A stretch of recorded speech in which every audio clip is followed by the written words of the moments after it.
supot yon na tumalsik. Kayo po mismo nagsabi na baril yon. Bali, yun ho yung sabi-sabi, kung yun daw ay wallet, hindi daw tatalsik ng ganong kalayo. So ang sinasabi niyo po ngayon na yung nakabalot na supot ay baril. Kaya kasi nagkaroon ng buy bust operation dahil yung kamag-anak niyo po ay nagbebenta ng baril. Opo. So ngayon nagkahabulan na baril yung kamag-anak niyo. Opo. Okay. Tapos may tumalsik, yun ay supposed to be baril na nakalagay sa supot. Yun na nga po siguro. Okay. Kasi hindi naman pwedeng wallet. Kasi ang laki ng talsik. Kaya lang, hindi nasunod yung rules of engagement. The only time babaril mo yung tao kapag nakikipagbarilan sa'yo as a form of self-defense. Pero kung tumatakbo yung tao at hindi nagbabaril, hindi mo puputukan yon. Yun yung tinatawag sa rules of engagement. Ano niyo po si Paul? Kapatid po. Nagbebenta po talaga ng baril to. 2014 po, nakulong po siya sa robbery po. Okay. Bali po, nakulong po siya sa Muntinlupa almost 8 to 10 years po. Then nilipat po siya ng Zamboanga. Then pagkalaya niya po, September lang po siya lumaya. At itong paglaya niya, Opo. Nagalagan na lang po siya ng mga apo niya tsaka po ng mga bibe para lang po may paglibangan po siya. pero nagsa-sideline siya magtinda ng baril.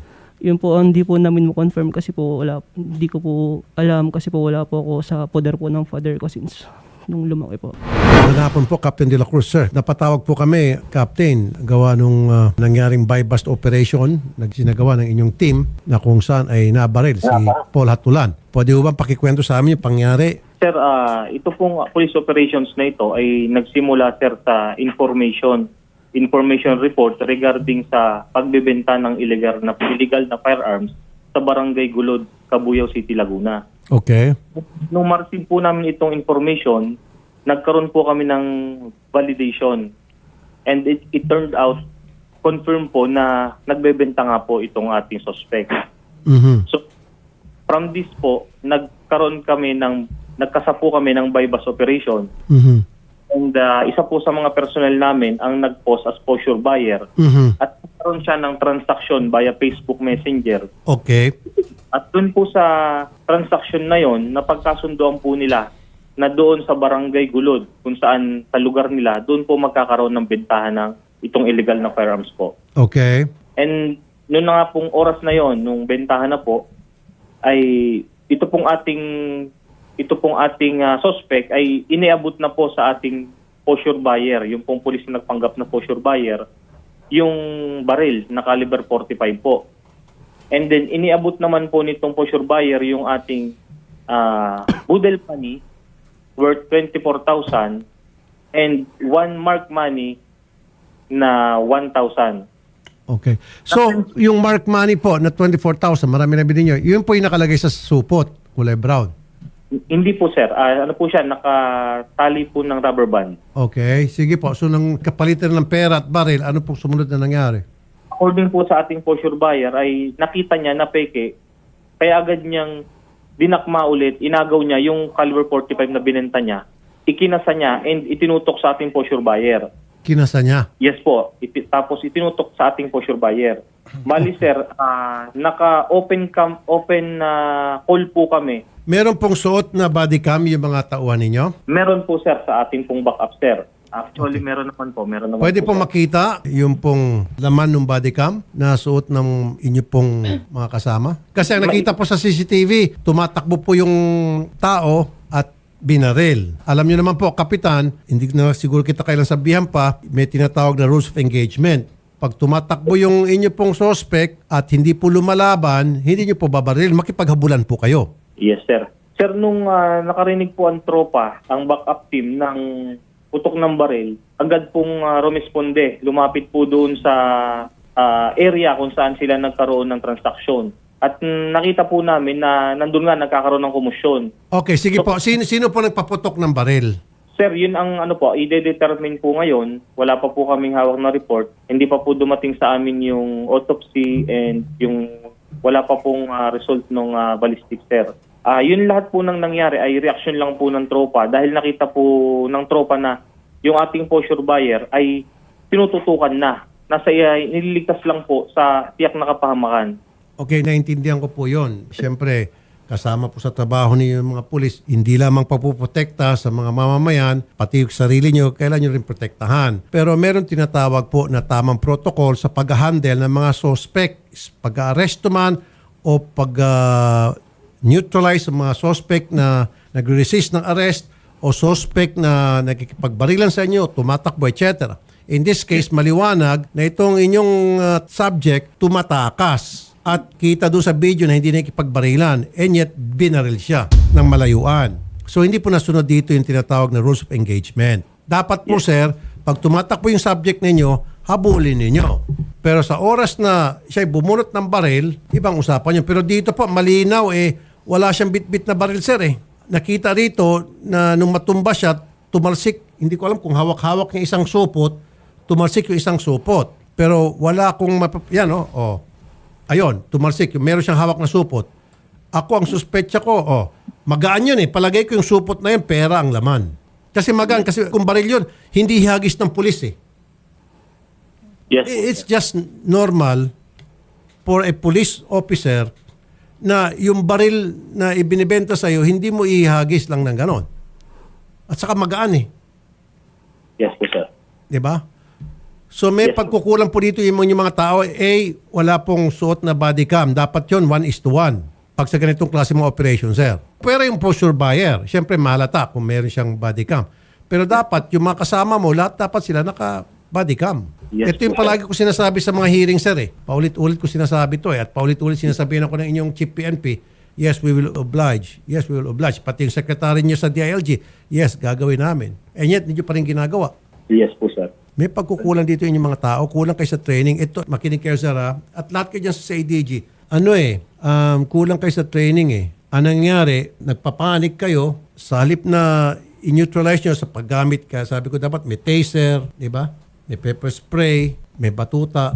Yung baril, last recourse yun. Ang nangyari kasi sa ating kapulisan, kunting mali lang, medyo papalag na yung suspect, binabaril na. Kasi natataranta, nagpapanik. Yun. Magandang hapon po, Colonel Ali, sir. Malinaw po sa akin dito, base po sa nakita ko sa video, may mga lapses po yung mga tauhan ninyo at hindi po nasunod yung rules of engagement at yung mga protocol na kailangan pina-follow ng lahat ng operatiba ng PNP. Colonel. Yes, sir. Actually, sir, nagkakandak natin ng masusing investigation para po ma-determine natin ang totoo pong nangyari. At kung may doon po sa mga sinabi niyo po, kung talagang may violation ng rules of engagement at saka mga procedural procedure natin, sasampa po tayo ng kaukulang administratibo. Thank you, sir. So, Thank you, Colonel. At saka, Colonel, siguro i-train nyo yung mga tao ninyo na hindi sa lahat ng oras baril ang gagamitin para ma-neutralize ang isang suspect na tumatakas o yung isang suspect na lumalaban, lalo na kung walang hawak na patalim o deadly weapon, ika nga. Kaya nga dapat yung mga police natin, di ba sa training pala nila, tinuturuan sila ng martial arts. Isa yon. Di ba, sir, Colonel? Yes, sir. Ginagawa po natin, sir. Actually, regular po natin ginagawa yan. Pagdating lang sir sa ganyan mga situation, minsan kasi call off ka na yan. Individual calls na po, sir, yan. Lalo na pag endanger yung kasama nila, baka yan, sir, yung nangyari siguro na inakala, sir, nila na nung nakarinig ng putok yung backup, iyang binaril, sir, yung pusher buyer, sir, kasi consider na dalawa lang sila, nasa driver seat pa. Baka yan, sir, yung isa sa tinitingnan natin ang gulo. Well, dahil wala naman po tayong CCTV footage doon sa putok, pwedeng nanggaling sa pulis yung pagpapaputok. Di ba, sir? Yes, sir. Pwede nanggaling doon sa subject. So we never know. Kaya nga dapat, sir, meron tayong mga body-worn camera, yung mga operatiba. Di ba? Sige, Yes, sir. sir. Imbestigahan niyo po, sir, na mabuti at gusto ko pong makakuha ng resulta ng inyo pong investigation. I need a report. Kailan po, sir, may bibigyan niyo sa amin? Siguro, sir, by Monday, sir, siguro, direct kong ibibigay po sa doon sa mga staff nyo, yung complete comprehensive investigation report po namin. Sige po. Sige po. Intayin ko po yun, sir, ha? Very interested ako na Yes, sir. Yes, malaman sir. po. Sige. Yes, sir, yes, sir. For the meantime, sir, siguro yung mga operatiba ninyo, grounded muna sila, sir, habang gumugulo yung investigation. Yes, sir. Actually, sir, i-recommend ko na sir kay Director. May action na si Director ngayon. So, tomorrow po, sir, ngayon, actually, effective today, i-under restricted custody na sir ni Director dito sa Camp Crame po, sa Camp Crame. Ayun, maganda sa Kamkrami mismo. O sige sir, Yes, asahan sir. ko po. Yes, sir. Opo, by next week sir, iingi po ako ng kopya ng report ninyo at ayoko po na magkaroon ng whitewash. Ano po? Colonel, sir. Yes, sir. Yes, sir. Makaasa po kayo, sir. Sige po. Thank you po, Colonel. Sorry, Senator, bidagdag po ako. Actually po, kanina lang po namin nakuha po yung autopsy po. Hindi po kami nakapag-coordinate po sa SOCO kasi ayaw namin na manipulate po yung gagawin po na lang investigasyon sa biktima po. Nakita po dun sa may autopsy na meron po siyang malaking glaslas po. Saan po yung last? Meron po kaming na sinenda po na features po sa mga sa staff Mga ko po. staff niyo. Sige po. Again, imbestigahan po ni Colonel may lapses po talaga yung mga polis doon. At the same time, syempre, gusto ko mag-issue ng waiver dito, statement, na hindi po namin kinukonsente ang mga taong gumagawa ng kamalian tulad ng kamag-anak ni Sir na nagbebenta ng baril. Nakulong na pala dati, paglabas sa halip na magbago, pumasok ulit sa gawaing madilim, which is not good. So medyo pangit din po ang dating sa amin. Dapat kung ikaw na-rehabilitate sa loob ng penitentiary, paglabas mo, magbago ka na. Kaso hindi ka pa rin nagbago, gumawa ka pa rin ng kalokohan, may consequence sa lahat ng mga bad actions natin. Ang pinupunto ko po rito na yung kamag-anak nyo po, nakakalungkot na naparusahan, na dala na sa penitentiary para ma-rehabilitate siya, yung kanyang kasalanan, mapagbayaran niya, sana nagbago na siya. Paglabas, hindi pa rin nagbago, bagkus pumasok pa rin sa mga hindi magandang gawain tulad ng pagbebenta ng baril. Kaya yung mga pulis naman, sir, ginagawa rin nilang kanilang trabaho. Kaya lang, hindi lang nila nasunod yung mga procedure, yung SOP, Standard Operating Procedure. Hindi nasunod. Hindi nasunod yung protocol, hindi nasunod yung rules of engagement, etc.